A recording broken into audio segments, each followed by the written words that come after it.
వర్షాలు పడతాయి, పాడి పంట అన్ని సుభిక్షంగా ఉంటాయి. అందుచేత యజ్ఞనామాలైనటువంటి విష్ణు సహస్రనామాలతో అమ్మవారి అష్టోత్తర శతనామ స్తోత్రాలతో ఆరాధన చేశారు. ఇక ఈ సమయంలో మద్భక్త ఎత్ర గాయంతి తత్ర కృష్ణజీ నారద అన్నాడు స్వామి. నా భక్తుడు ఎక్కడ గానం చేస్తూ ఉంటాడో అక్కడ నేను కృష్ణ వేసి కూర్చొని ఉంటాను అన్నారు స్వామి. అందుచేత ఈ సమయంలో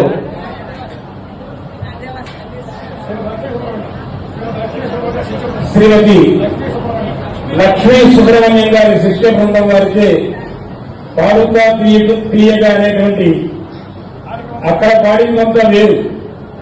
ఘంటసాల వెంకటేశ్వరరావు గారికి దక్కింది. తిరుమల స్వామివారి ముందు కూర్చొని శేషశైలావాస అని అయ్యవారికి చక్కగా ఏకాంత సేవ చేశాడు ఆ మహానుభావుడు.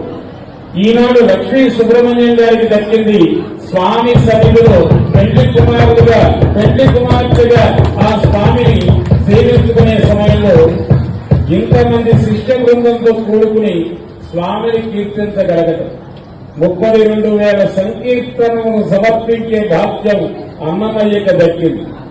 తక్కువేమి మనకు రాముడొక్కడుండే వరకు అని రామదాసుకు దక్కింది ఆ భాగ్యం. ఇప్పుడు లక్ష్మీ సుబ్రహ్మణ్యం గారి శిష్యులందరికీ కూడా ఈ భాగ్యం దక్కుతూ ఉన్నది. చూడండి, ఆబాల గోపాలం తరలి వస్తున్నారు. ఆబాల గోపాలం అంటే చూడండి, చిన్న పిల్లల దగ్గర నుంచి పెద్దవాళ్ళ వరకు కూడా అందరూ కూడా చక్కగా ఆనందంగా గానాన్ని ఎప్పుడు కూడా సంగీతము అర్థం కాకపోయినా ఆనందాన్ని ఇస్తుంది, సంగీతము అర్థం కాకపోయినా ఆనందాన్ని ఇస్తుంది, సాహిత్యము అర్థమైతేనే ఆనందాన్ని ఇస్తుంది. ఆనందము విషాదము తెలియకుండా బ్రతికేది మన సంసారాలు. అందుకని సంసారంలో ఆనందం ఉందో తెలియదు, విషాదం ఉందో తెలియదు. కానీ ఇక్కడ సంగీతం అనేది అర్థం కాకపోయినా మీకు ఆనందాన్ని ఇస్తుంది. పరమాత్మ యొక్క అనుగ్రహాన్ని మనందరికీ కూడా పట్టుతుంది. ఏమి భాగ్యం, ఏమేమి భాగ్యం! ఇంత చిన్న చిన్న చిన్నారులని కూడా తీర్చిదిద్దుతూ ఉన్నారు. ఎప్పుడు కూడా ప్రవచనాలు ఇవన్నీ కూడా 60-70 ఏళ్ల తర్వాత వాళ్ళు కాదు వినాల్సింది. అక్కడి నుంచే మనకు దక్కాల భాగ్యం. ఆ చిన్ననాడు దక్కినదే ఆ సంస్కారం ఆ దేశానికి ఆ కుటుంబానికి కూడా రక్ష.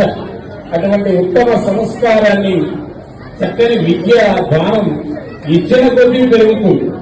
లక్ష్మీ సుబ్రహ్మణ్యేశ్వరరావు గారికి ఈ విద్యాదానం ఇస్తూ ఉంటే తరిగిపోదాలి, ఇంకా ఇంకా పెరుగుతూనే ఉంటుంది సంపద. అటువంటి సంపదని ఇదిగో ఇంతమంది చిన్నారులందరికీ కూడా పంచి ఈ విశ్వానికి ఆ విష్ణు యొక్క వైభవాన్ని అందిస్తూ చక్కని విశ్వవ్యాపకుడైనటువంటి చతుర్దశ భువనైక నాయకుడైనటువంటి ఆ యొక్క వెంకటేశ్వర స్వామి వారి సన్నిధిలో చక్కని గానామృతం చేసేటువంటి భాగ్యాన్ని పొందుతూ ఉన్నారు.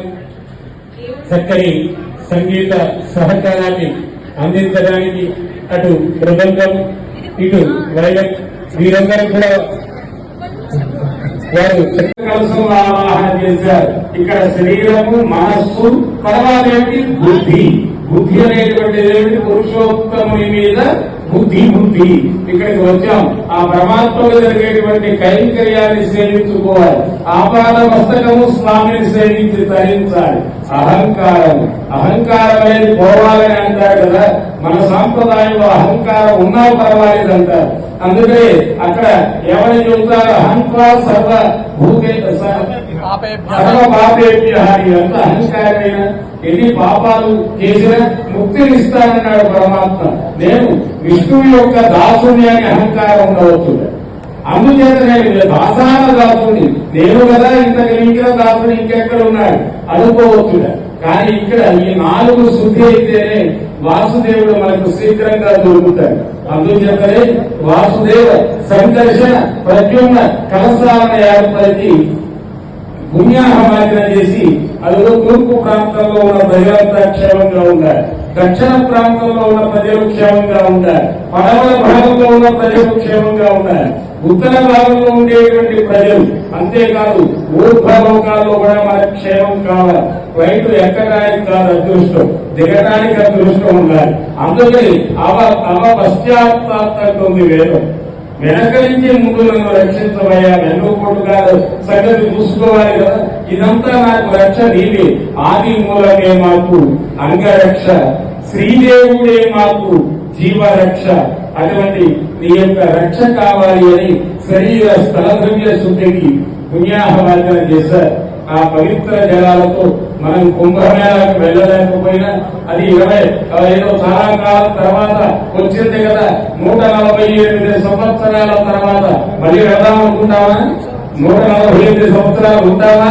అందుకే స్వామి సన్నిధి నిత్య పుష్కరిణి అన్నారు. బ్రహ్మోత్సవాలలో సర్వ నదువులని కూడా ఆ యొక్క అమృత స్వరూపమే పరమాత్మ దివ్యమైనటువంటి అనుగ్రహాన్ని పొందుతూ అమ్మవారిని పెళ్లి కుమార్తెగా అలంకరిస్తూ ఉన్నారు.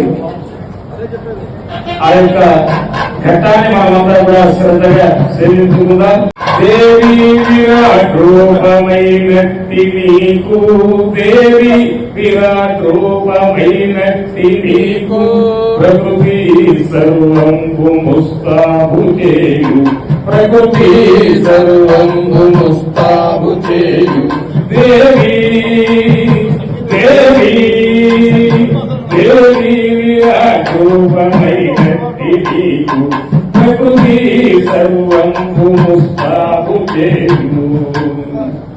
ఉదయించు రవి కాళ్ళ పాదాని పెట్టు, ఉదయించు రవి కాళ్ళ